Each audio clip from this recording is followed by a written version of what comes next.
Shalom, chers frères et sœurs en Christ. Un cantique, un message, en toutes circonstances, en tout lieu, en toute occasion, pour partager les merveilleuses histoires, joyeuses, quelques rares fois, mais douloureuses le plus souvent, qui sont à l'origine de nos cantiques. Alors, le cantique que je vous propose aujourd'hui, c'est un cantique en anglais qui m'a marqué. J'ai connu ce cantique depuis 4 ans, 5 ans environ. Et à chaque fois, les paroles sont une source de réconfort pour moi. Ce cantique a été écrit en 1844 par George Nelson Allen et Thomas Andrew Dorsey, un chanteur, un organiste, a repris cette musique et il en a ajouté des paroles en 1932. C'est un cantique en anglais que je vais fredonner. Precious Lord, take my hand, lead me on, let me stand. I am tired, I am weak, I am worn. Through the storm, through the night, lead me on to the light. Take my hand, precious Lord, lead me home. When my way grows dreary, precious Lord, linger near. When my life is almost gone, hear my cry, hear my call, hold my hand, lest I fall. Take my hand, precious Lord, lead me home. When the darkness appears and the night draws near and the day is past and gone. At the river I stand, guides my feet, holds my hand. Take my hand, precious Lord, lead me home. Take my hand, precious Lord, lead me home. Take my hand, precious Lord, and lead me home.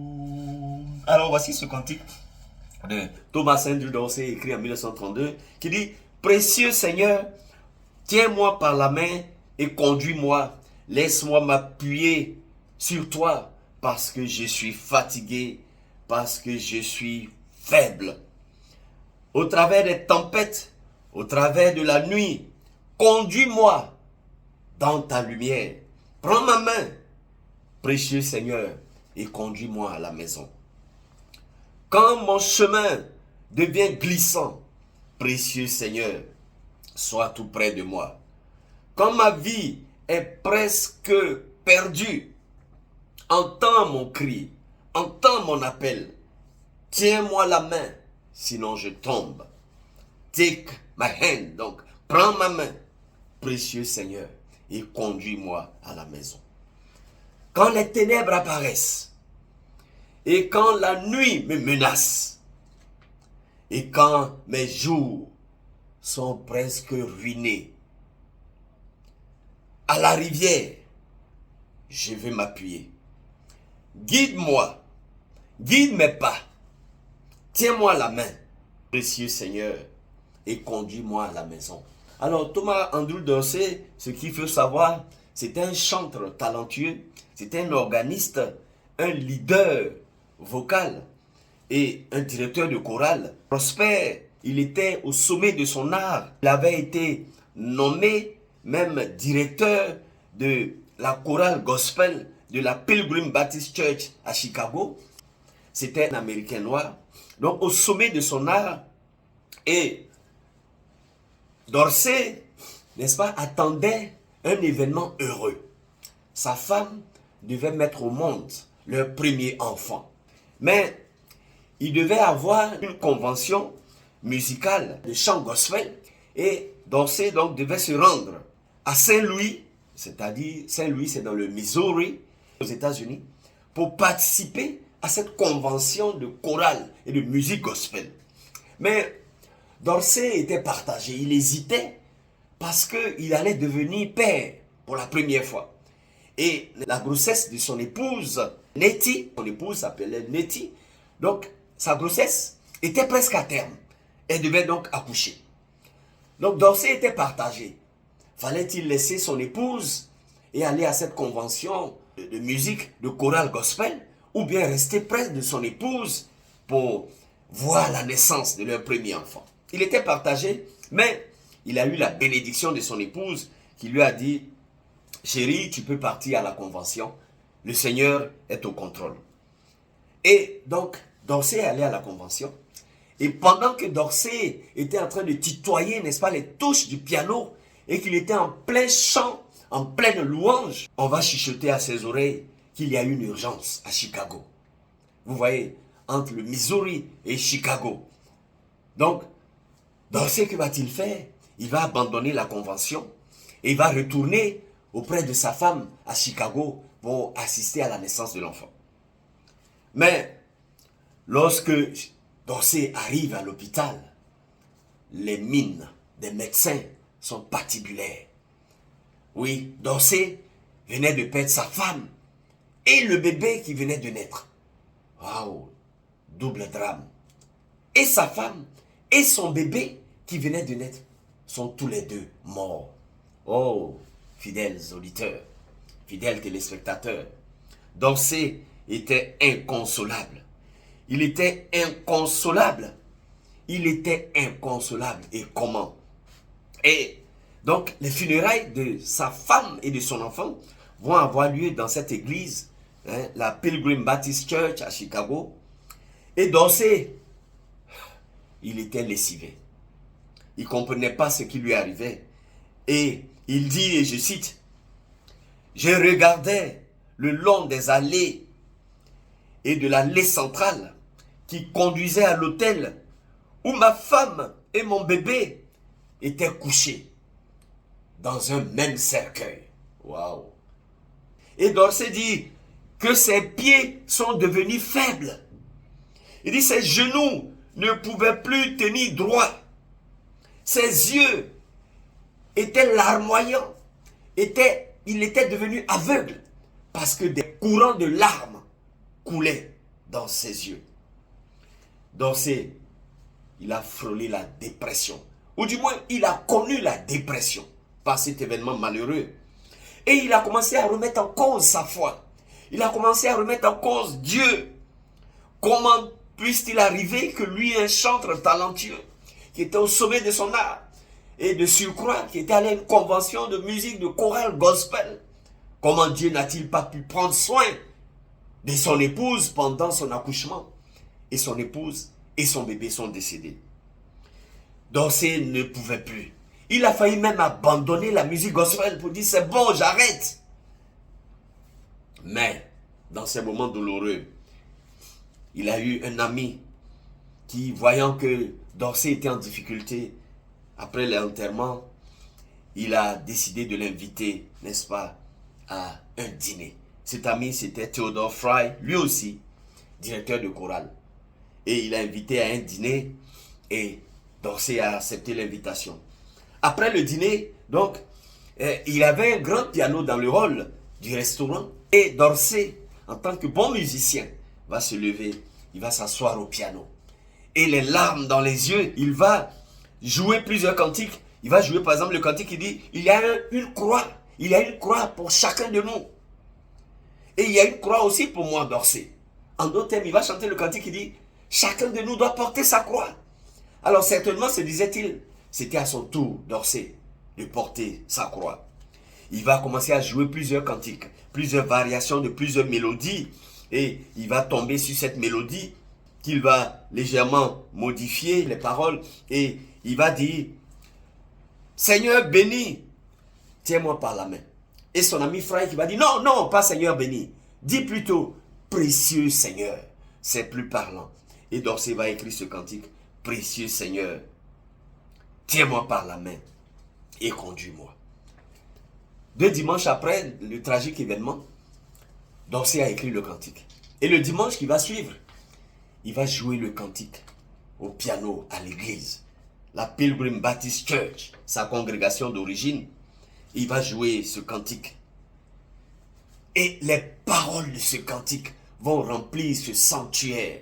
Les paroles de ce cantique vont planer dans le sanctuaire, dans cette église. Les paroles de ce cantique vont être comme un soulagement. Un silence de cathédrale va naître dans l'église. Et tous les fidèles de l'église vont sortir des bancs et se jeter par terre dans l'allée pour chanter ces paroles. Parce qu'ils entendaient dans ces paroles, ils voyaient dans ces paroles, chacun ses difficultés, chacun voyait dans ces paroles sa délivrance, chacun voyait dans ces paroles sa guérison de plusieurs maladies, chacun voyait dans ces paroles sa guérison de la mort, chacun voyait dans ces paroles sa guérison, sa délivrance de la pauvreté, chacun voyait dans ces paroles la délivrance de la discrimination et de ces injustices. Parce que n'oublions pas, nous sommes en 1932, en pleine discrimination des Noirs aux États-Unis. Tous les fidèles de son église avaient les larmes aux yeux. Chacun se reconnaissait dans ce cantique qui dit, oh, oh, précieux Seigneur, prends ma main et conduis-moi. Conduis-moi, guide-moi, parce que je suis fatigué, parce que je suis lessivé, parce que je suis faible. Au travers des tempêtes et de la nuit, conduis-moi dans ta lumière.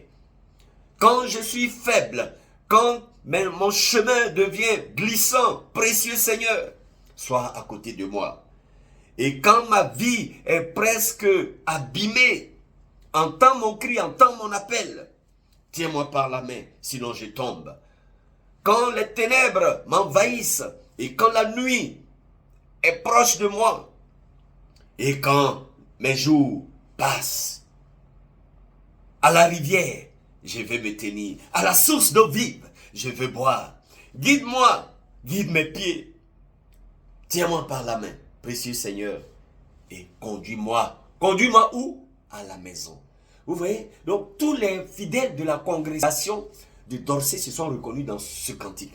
Donc, Dorsey veut nous dire, il dit, Seigneur, dans toutes mes difficultés, dans mes tribulations, quand les ténèbres m'envahissent, quand je ne vois plus, quand je n'entends plus, tiens-moi seulement par la main et conduis-moi où?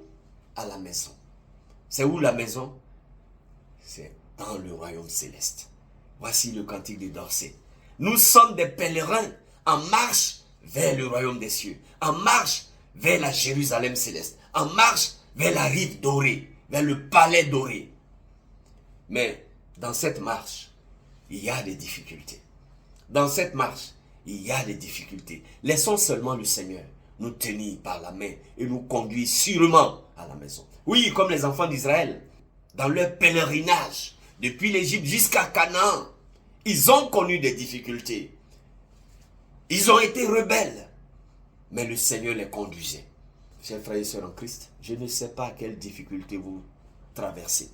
Parfois, même vous avez envie de laisser la main du Seigneur. Vous avez envie d'abandonner le Seigneur. Vous avez envie d'abandonner la vie chrétienne parce que pour vous, c'en est trop. Vous avez envie de laisser tomber le Seigneur. Oui, parce que l'évangile qu'on nous prêche aujourd'hui, un chrétien ne souffre pas. Si tu souffres, c'est qu'il y a un problème dans ta vie. C'est l'évangile que nous entendons aujourd'hui. Mais qui a dit qu'un chrétien ne souffre pas? Qui l'a dit? La Bible dit le Seigneur Jésus-Christ lui-même. Lui qui est le bois vert. On l'a maltraité, il a souffert, il est mort à la croix. Ce n'est pas nous qui sommes le bois sec. Fidèles auditeurs, fidèles auditrices, fidèles téléspectateurs, fidèles téléspectatrices, ressaisissons-nous. Dans tes difficultés, laisse le Seigneur te tenir la main et te conduire à la maison. Dans tes difficultés, tiens la main du Seigneur fermement et laisse-le te conduire à la maison. Dans les ténèbres, laisse-le le conduire vers ta lumière. Lorsque tes pieds sont faibles et tes genoux ne peuvent plus tenir, laisse le Seigneur te guider. Lorsque les ténèbres envahissent ton chemin, laisse la lumière de Christ éclairer ce chemin. Laisse le Seigneur te tenir la main et te conduire sûrement à la maison. Ne laisse pas les difficultés, ne laisse pas les soucis, ne laisse pas les tribulations. Ne les laisse pas te dérouter de ta destinée. Laisse seulement le Seigneur, mon frère, ma soeur, te conduire par la main. Oui, il n'a pas dit que tu n'auras pas de difficultés. Si, tu en auras. Mais sur quoi t'appuies-tu quand tu es dans les difficultés? En qui te confies-tu ou à qui te confies-tu quand tu es dans les difficultés? Laisse le Seigneur te conduire par la main. Laisse le précieux Seigneur prendre ta main et te conduire à la maison. Que Dieu nous bénisse. Que Dieu nous garde au nom de Jésus. Amen.